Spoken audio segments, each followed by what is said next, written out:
Good day, gentlemen.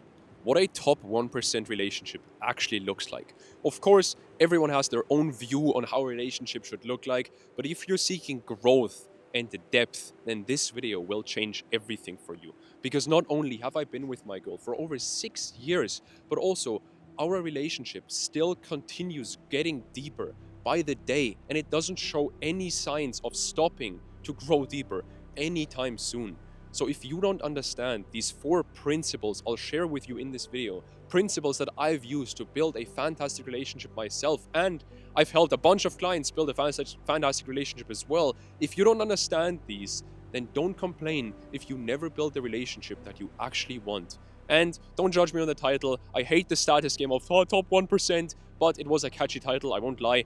And also, it will help a lot of men wake up. So here we go. Now, principle number 1 is conflict is good. My girl and I, we use every conflict as a building block for a more connected, deeper, more fulfilling relationship. Let me explain how we do this. There's this concept that I learned about called anti-fragility. And when people talk about anti-fragility, they usually talk about some company or like finance or something like this. But it also applies to a relationship. Just nobody talks about it except me. The thing is this. Anti-fragility is a step further from resilience. Resilience, like a person who thinks in resilience, he thinks, I need to overcome this conflict in this relationship, which is already way better than thinking I need to avoid conflict. But anti-fragility means my girl and I, we see every conflict as an opportunity for growth. You know these couples who brag about, we never fight, we never have any arguments. Well, congratulations. But the truth is, you just don't trust each other enough to disagree with each other.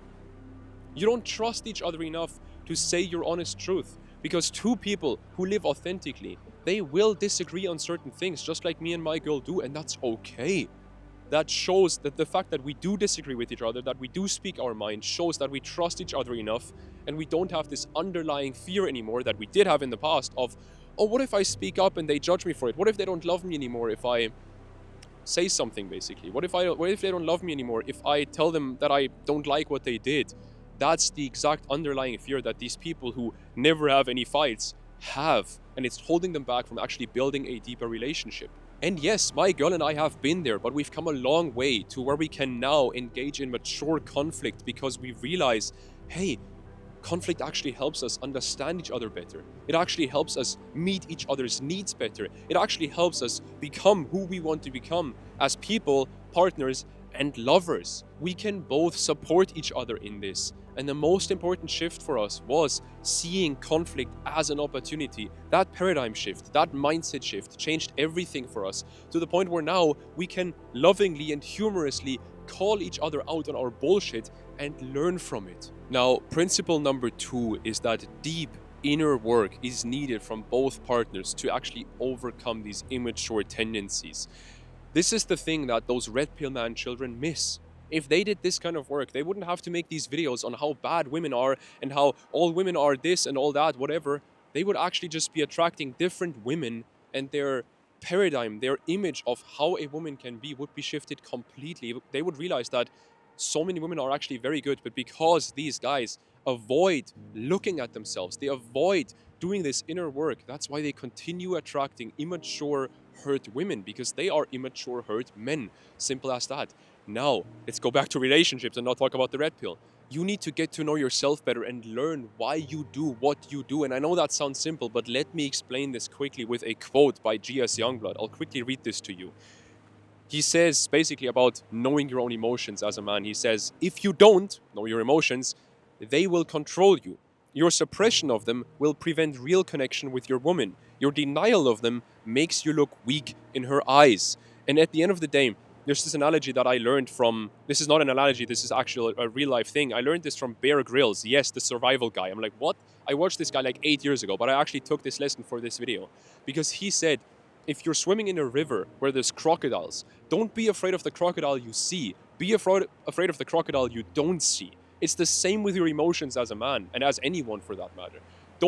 The emotions you see, they're not harmful. They can't hurt you anymore. You see them. But the emotions that you run away from, the emotions that you suppress, those are the ones that will get you. Just like they got so many people in the past. Look at people like Tiger Woods is a good example. right? He suppressed everything for years, and then it all came crashing down in one big crash at the end of the day, right? And there's another quote by G.S. Youngblood that I want to read to you.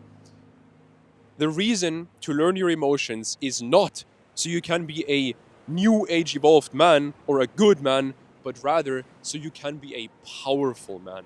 Because remember, if you don't know your emotions, they will control you. If you know your emotions, you can control them, and then you have that power. But if your emotions control you, you're not powerful. You're weak as fuck. And one of the best pieces of advice that I can give you on how to actually get to that point where you can handle your own emotional intensity and your woman's emotional intensity is this. Learn to be with physical and mental intensity first, because those are easier to handle than emotional intensity. And so what I mean by this is simply this. Let me explain this. David Goggins is a great example of this. David Goggins had one of the most horrific childhoods that any one of us can imagine, and he coupled that with one of the most, or some of the most insane physical challenges that anyone has ever done, running fucking 240 miles. Mad. And I mean, couple, like, 100-mile race here, 100-mile race there. It's like, that's casual for him. It's like a weekend run. 100-mile run. Thing is this, David Goggins is a fucking machine, but do you think that David Goggins, do you think that he gets upset when someone's shouting at him? Of course not. He knows how to handle that intensity. He knows that whatever happens to him in his life, he knows that he will be fine. He taught his subconscious and his nervous system that whatever the fuck happens, he will overcome it. He will overcome this challenge. And so through that, he can be so fucking relaxed in those situations. Why do you think that so many CEOs and founders and just businessmen in general, why do you think that so many of them go to the gym and lift heavy? All this kind of stuff. Why do you think that so many men who want to develop themselves, why do you think that so many of them start in the gym with physical intensity? Because it's simple. Just doing a few push-ups is way easier than going into your emotional intensity as a man. Connecting to your emotions is way more difficult, but through that physical intensity, stuff comes to the surface. I recently ran my first half marathon, and dude, stuff came to the surface there. I mean, I did run one before that, which was very random. That second one, my knees were fucked, so I basically ran it without any training. The first one I did, just my best friend was like, dude, you're in a rut, run for 15 kilometers tomorrow. I was like, nah, I'll run a fucking half marathon, fuck you. I'll run more than that, right? And just we challenge each other, right? And a lot of stuff came to the surface in those 2 hours, 2.5. I think the first one, it took me over 2.5 hours. Second one, right under 2 hours. There are a lot of stuff came to the surface there. A lot of stuff came to the surface, and I was able to work through a lot because you're just with yourself for 2 hours. And David Goggins says the same thing with running, right? If he's just running for fucking 40, 50, 60 hours, he has no questions anymore afterwards. Everything is clear in his head. Everything is answered.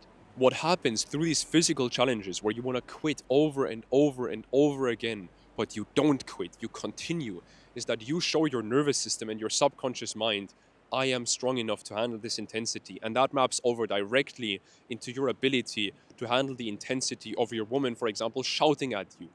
And eventually you will be capable enough to actually not shout back anymore, but to love her in these moments. And that will then encourage her to do her own deep inner work because she already feels loved. And through that, she can then do this inner work from a place of self-love rather than a place of self-hatred. Because the thing is, you can't force anyone to do deep inner work, especially not your woman. You can only show her that this is a path that she can take. Show, don't tell. Now, principle number 3 is crucial for you to understand. But before we get into that, real quick, if you're a decently successful guy in his 20s who has already found the woman that he wants to spend his life with, but your relationship with her isn't going as well as you would want it to go, and you don't really know what to do about that, then you can always apply for my mentorship. There's a link in the description, and you can just check that out after the video is over. Now, principle number 3 that I had to learn to build a top 1% relationship, whatever the fuck that means, is very simple but counterintuitive. So let me explain this. I had to learn to lead her while not being afraid of encouraging her to take the lead when she was more capable of taking the lead. This is very important that you understand this. One of my clients was in a perfect situation for this. Basically, his girl was like a semi-professional pickleball player, I think, and he was athletic but not anywhere near as good as she was at pickleball, and they signed up for a tournament together. Now, he knew that he can't really lead her in that situation because she knows way more about pickleball than he does. And if he was trying to lead her, then they would only lose the tournament. And none of them wanted that. Like, they signed up to win that tournament, right? And so what happened is very simple. He did the right thing, or what I told him to do, and what he did was the right thing. Basically, he went ahead and he told her, what do you need me to do so we win here? And so he led her into taking the lead. Yes, she took the lead in the end, but he led her into taking the lead. He encouraged her to take the lead. So she saw, oh, he actually trusts my leadership abilities. He trusts that I can lead us here. And he's okay. He's not insecure about me being better at pickleball than he is. So we can actually win this. And I actually don't know if they won. I think they became second place, if I remember. This was a couple months ago, so I don't remember this exactly, but I think they got second place. But they had a great time. They were very connected. And she felt very safe and very relaxed because, again, he showed her, I trust your leadership. Can you see how that gave the lead to his girl because she was more capable of leading while he still led her? I hope you can see this. And we can even go a step deeper than this and look at feminine intuition and how we as men, as their partners, can use her feminine intuition to actually make better life decisions and to actually reach our goals more quickly. It's very funny because Napoleon Hill, when he wrote this book, Think and Grow Rich, around 100 years ago, what he did to write that book was he studied the 500 most influential, most wealthy people around the world. And a lot of the men in that category basically had a strong woman by their side who helped them make big life decisions. And I know from my own experience that this works very well because the masculine has direction, but the feminine has vision. And sometimes you need to tap into that vision to actually make better decisions and to actually readjust your direction. And not just that, but an acquaintance of mine has talked to both of the entrepreneurs, Sam Ovens and Alex Hormozi, both massive guys, especially on YouTube. I mean, Sam Ovens doesn't really upload anymore, but he was massive like 8 years ago in the entrepreneurship space. He started this whole thing, to be fair. And Alex Hormozi obviously is huge now. Both of them have agreed with my acquaintance that, I can't really pronounce that word, acquaintance. What the fuck is that word anyway? I haven't just talked to him personally, so we're not friends, but we have talked. You get the point. Anyway, the thing is, he talked about feminine intuition with both of them, and both of these very rational, very directional entrepreneurs at the end of the day, both of them agreed, yes, that is a thing, and they use it as well to make better decisions for their business, for their life, for anything that they do. This is very powerful stuff. Why do you think that in ancient mythology, the oracle was always a young, feminine woman? Makes sense now, right? Now, principle number 4 is by far the most important principle in this whole video because I always keep the most important principles to the end of these videos. And that is, talk about your needs and your wants with her without putting any pressure onto her. And a lot of men get this wrong. They either don't talk about their needs because they're afraid of putting any pressure onto her, or they do talk about their needs, but they put pressure onto her, and that only leads to her closing down even more and fulfilling their needs even less. And so I recently talked about this with one of my mentors, and he gave me some life-changing advice. But before we get into that, I need to basically give you a bit of backstory of what the problem actually is. So for a lot of men, once they have been in their relationship for quite a while now, they know that basically their woman wants to be exactly who they want as their partner. And they know that, or their woman knows that the man, him, wants to be exactly who she wants as their partner. But it is often difficult to become who we truly want to be, right? We all know this. It's difficult to let go of old patterns, old paradigms, old behaviors, old mindsets that we've held for so long that have just been taught to us in our childhood, by the world, whatever it might be. And so that's the problem. We need to unlearn this stuff, right? So many women nowadays are encouraged to compete with their man, but no man wants a woman who competes with her and with him.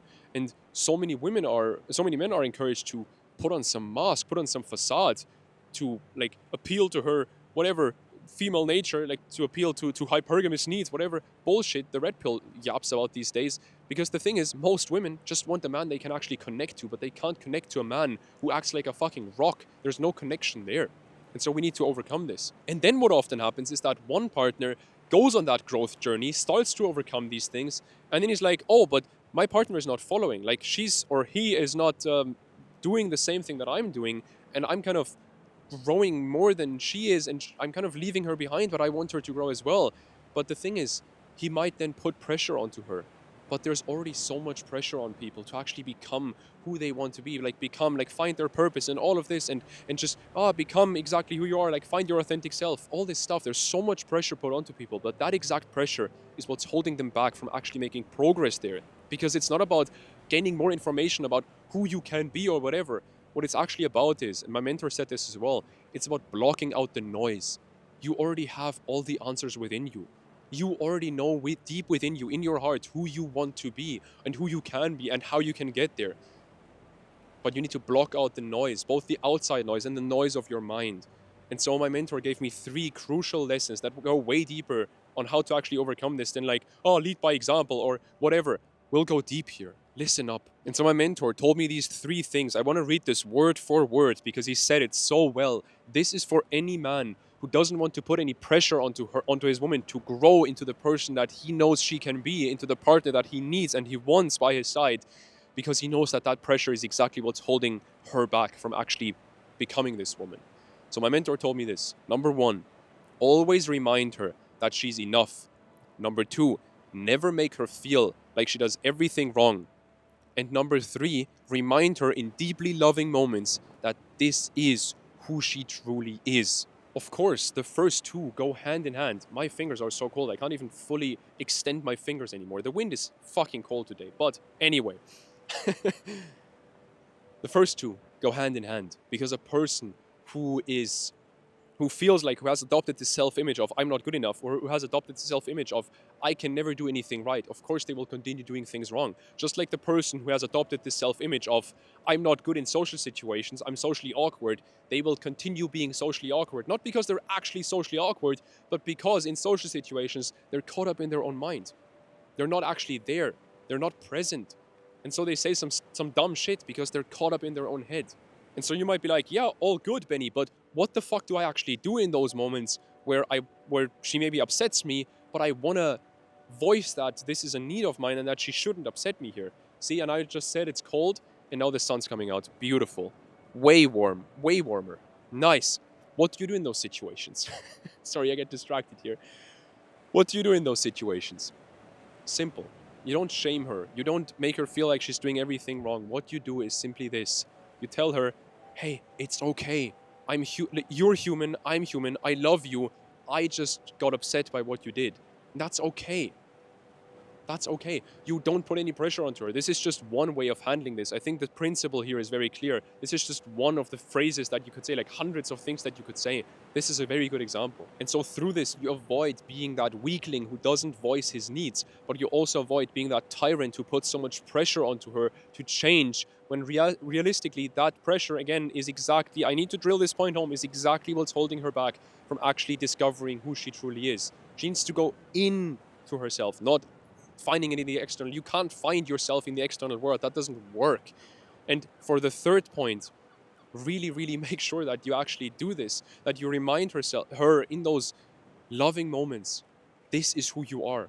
Positive reinforcement is very powerful. And not just that, the feminine grows by praise. Because when she already feels loved, when she already feels good enough, she already feels like she's doing a lot of things right, then she will continue doing things right, because she does them from a perspective of self-love, not self-hatred, not judgment on herself. The harsh reality is most men will never build the relationship they want to build because they continue blaming their childhood trauma or their woman or something else. Make sure that you don't end up like one of these guys. Make sure that you see conflict as an opportunity for growth. Make sure that you become a powerful man who controls his emotions. Make sure that you lead her while not being afraid of encouraging her to lead, and while not being afraid of her feminine intuition and actually making use of it. And lastly, make sure that you voice your needs and wants while not putting any pressure onto her, so that she can actually become the person that she wants to become, which is most likely, if you've been together for a while, the exact person that you want as your partner. This is how I've built a top 1% relationship. And man, this relationship gives me peace, gives me fulfillment, gives me encouragement, gives me courage and strength every single day, and I wish that for you as well. And if you're a man in his 20s who has found the woman that he wants to spend his life with, but your relationship with her isn't going as well as you would want it to, and you don't really know what to do about that, you feel a bit lost, then I want to offer you my help. You can apply for my mentorship, but keep in mind that this is only for guys who have already leveled themselves up quite a bit in terms of health and wealth, and now they want to complete this trifecta of health, wealth, relationships by completely leveling themselves up as a man, as a partner, as a lover, and completely taking their relationship to the next level. If that is you, then you can apply for my mentorship. There's a link in the description. Click that right now, and maybe we'll talk very, very soon. Have a great day.